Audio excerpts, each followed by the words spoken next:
à tous. Bon, prière du vendredi, Kalaezos, et que à travers les bénédictions de ce jour particulier, que cela puisse jaillir sur nos projets et nos aspirations pour la filière cunicole au Sénégal. Je me présente, je suis El Hadj Aziz Sena Gosso. Je suis au Sénégal ici en tant que représentant Afrique du groupe IFARM Génétique, qui est le leader de la génétique lapin dans le monde. Et si on est là aujourd'hui, c'est vraiment pour accompagner le développement de la filière lapin. Mais je ne suis pas seul, parce que quand on parle de génétique, on parle d'environnement du lapin, on parle du matériel.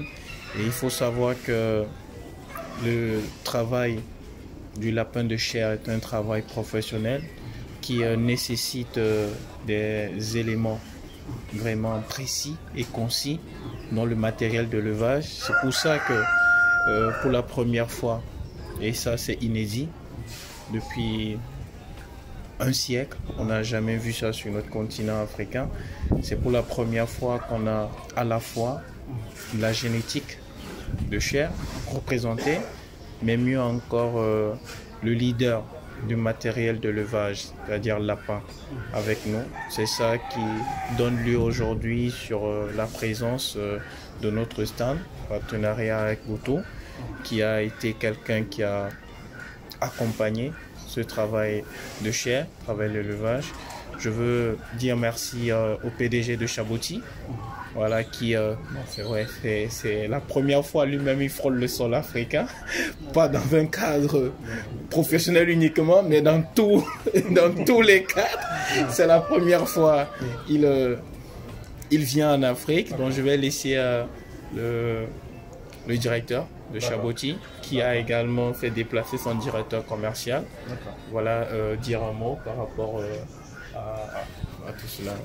Bonjour, donc Eric Béas, je suis le directeur de la société Chaboti. Donc nous sommes venus, moi et Vincent, le directeur commercial.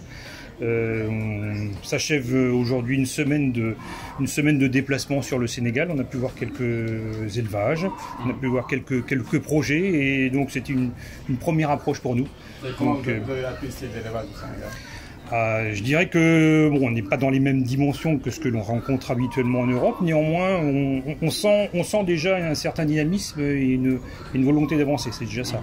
Et je dirais que maintenant manque peut-être les moyens, la technicité.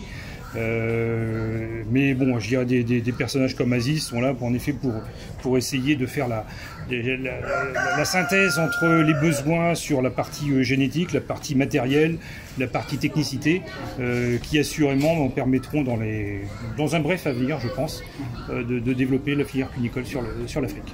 Qu'est-ce qu'on peut attendre de Chaboti? Alors nous, en tant que fabricants de matériel, nous sommes installés nous fabriquons du matériel depuis une cinquantaine d'années déjà. Donc on a derrière nous une cinquantaine d'années d'expérience, une cinquantaine d'années d'erreurs parfois aussi. Donc je dirais que c'est l'intérêt de toute cette expérience justement, c'est d'éviter de reproduire quelque part des erreurs qui auraient pu être faites chez nous sur le marché européen. Donc nous avons aujourd'hui une gamme, encore une fois sur le marché européen, extrêmement complète, qui répond par contre à des enjeux légèrement différents de ce que l'on voit sur le marché africain.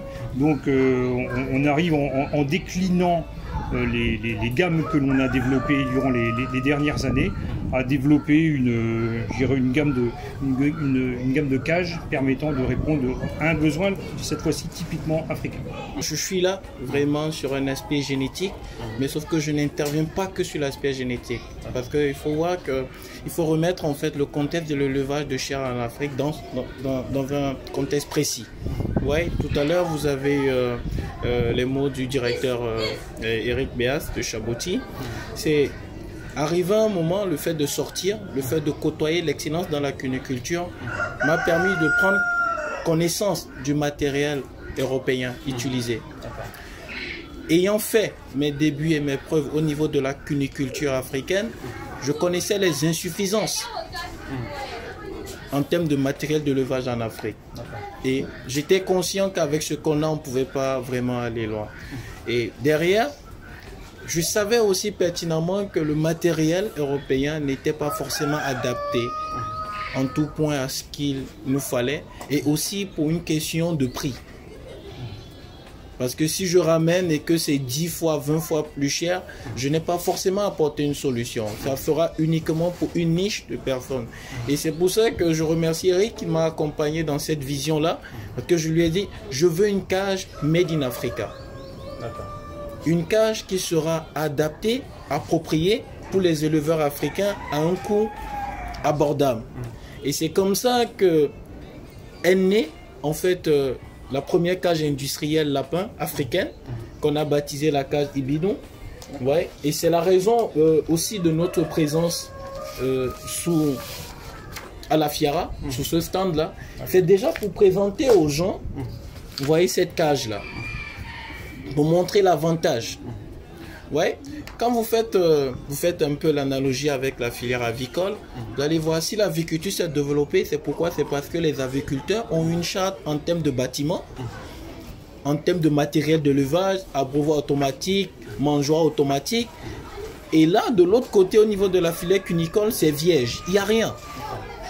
Donc c'est fastidieux. C'est-à-dire que lorsque tu as 10 femelles, tu arrives à t'en sortir manuellement et tout. Mais lorsque tu as 100 femelles, et que tu dois produire 500 lapins, comment tu vas les donner à boire? Comment tu vas les donner à manger? Dans quelles conditions ils seront élevés? Est-ce que tu pourras encore gérer l'hygiène? Tu l'as fait avec 5, tu l'as fait avec 10, mais avec 100, avec 500, ça devient compliqué. Donc c'est ça, dans ces réflexions-là, pendant pratiquement 7 à 8 mois, on a commencé à travailler avec tout son service de recherche. Et ça, c'est un projet qui lui tient énormément à cœur. Je l'ai vu dans la réalisation et même dans sa présence ici. Ça, c'est la preuve qu'il a vraiment voulu nous accompagner dans cette aventure. Donc, la cage Ibidon, c'est vraiment une cage qui est vraiment adaptée en tout point à l'élevage. C'est-à-dire, c'est l'environnement idéal pour le lapin avec le meilleur matériel d'élevage à l'intérieur. Et lorsque je vais vous présenter quelques éléments, vous voyez, de ce type, regardez là par exemple, c'est une mangeoire. C'est la mangeoire qui est à l'intérieur de la cage Ibidon. Vous voyez? Et là, comme ça, c'est 4 mangeoires ensemble. Mais c'est juste cette partie-là qui représente une mangeoire pour le lapin. C'est-à-dire, vous voyez, c'est un quart. Et là, vous voyez, c'est avec des petits trous. Donc, tout ce qui est poudre, qui reste souvent dans la mangeoire, va passer en dessous. Et ça permet uniquement d'avoir le granulé, parce qu'il faut expliquer que l'alimentation du lapin doit être granulée pour éviter les problèmes respiratoires avec la poussière qui va dans les narines. Donc après la mangeoire, vous avez ce second élément. Et il faut dire que la mangeoire peut être en alimentation manuelle et automatique. Donc c'est pour ça qu'on parle de la cage industrielle polyvalente Ibidon.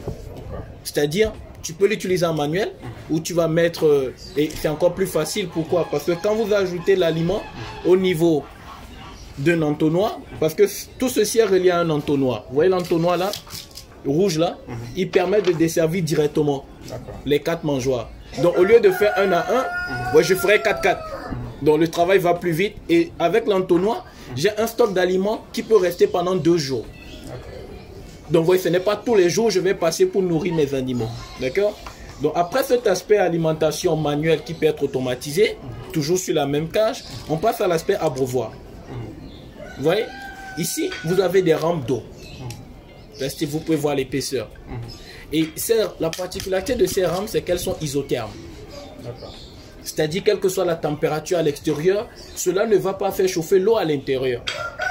Donc, ça permet de garder l'eau toujours froide pour le lapin.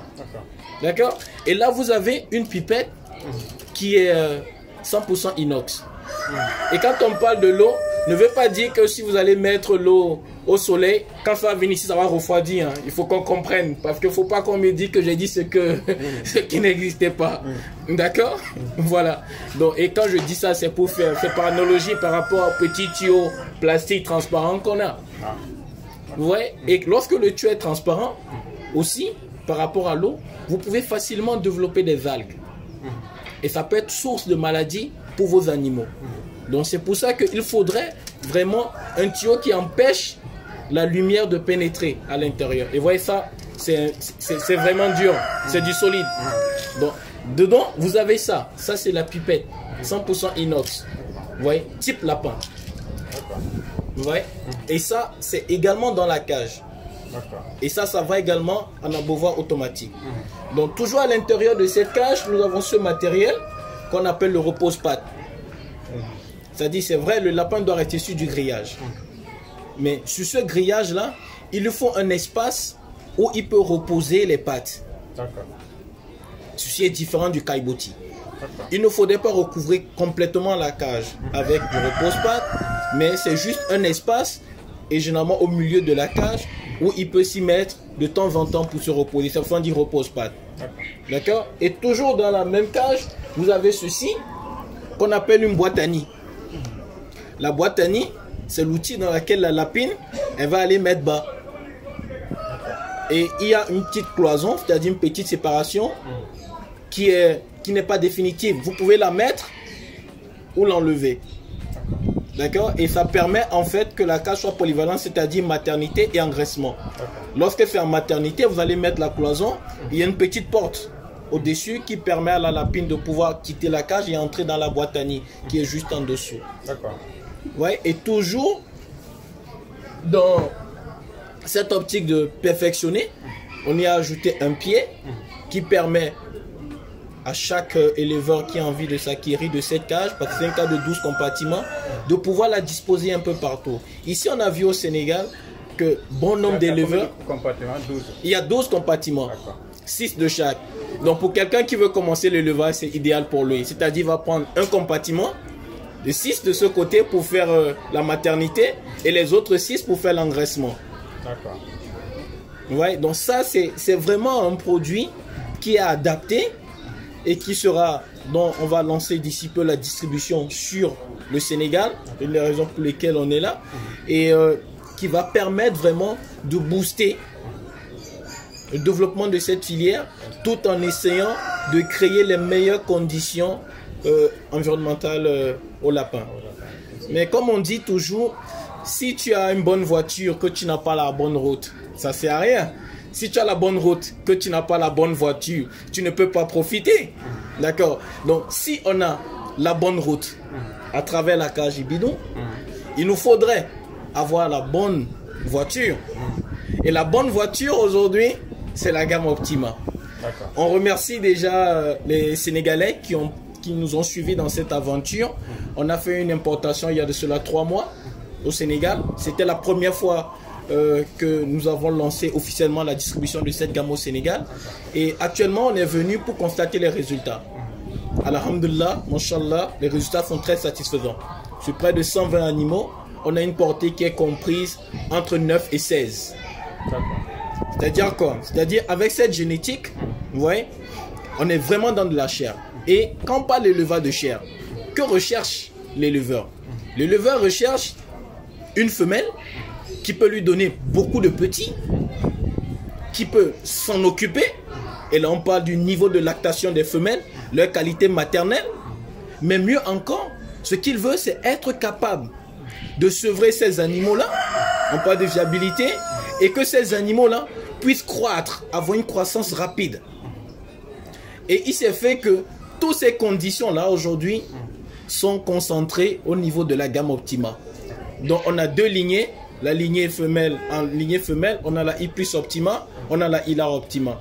Ici, les portées sont standardisées entre 10 et 12. Vous voyez, ce qui est déjà énorme. Quand vous savez que la race locale, vous êtes dans une portée moyenne de 5-6.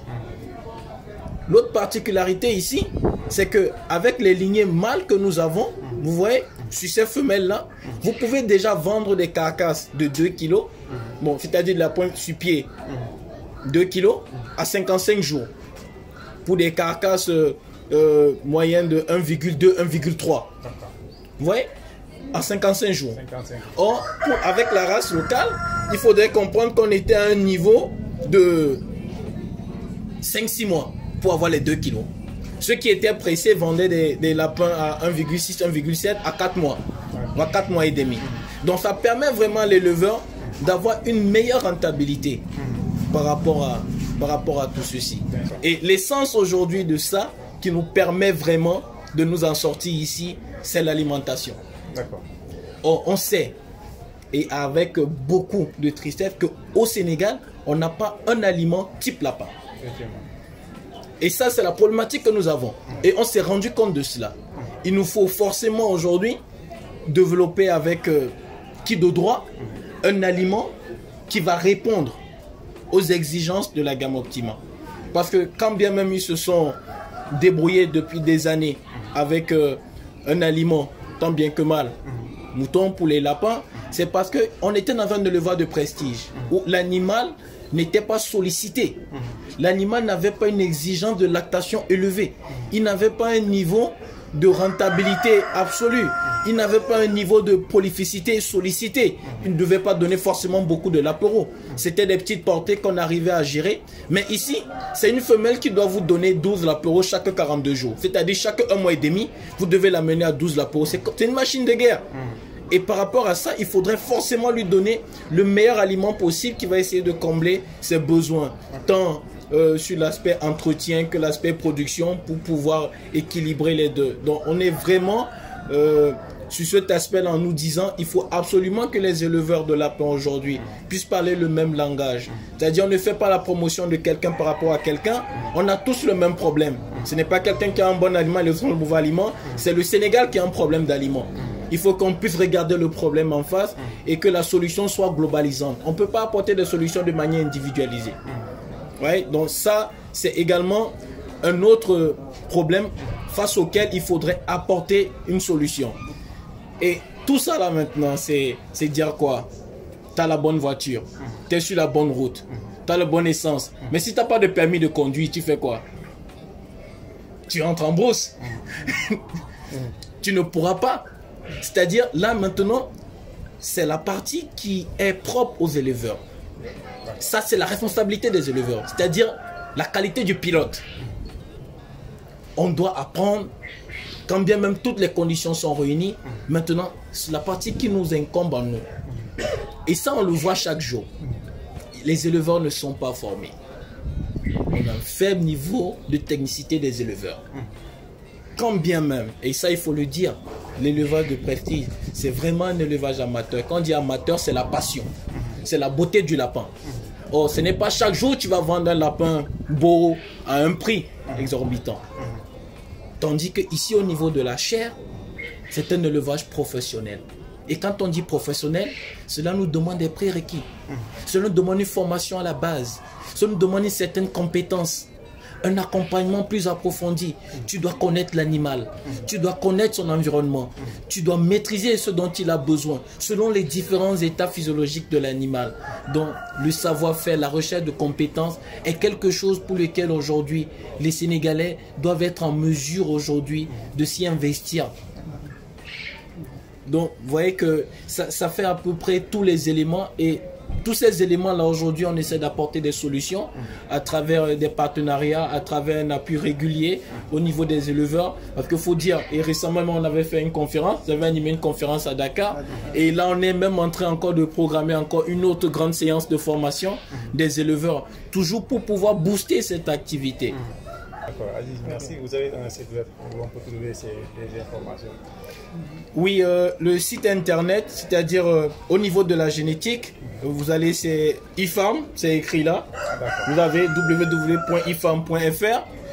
Au niveau également du matériel, ça aussi c'est pareil, vous pouvez aller sur le site web de Chaboti pour trouver tout ceci.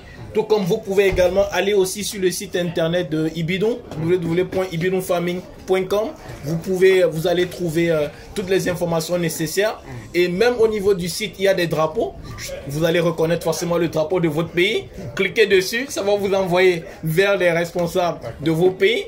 Et là, déjà ici, pour ce qui est de la chair, je crois qu'il y a Boutou qui est là, qui fait un excellent travail et avec qui nous comptons développer en fait beaucoup plus cette activité-là.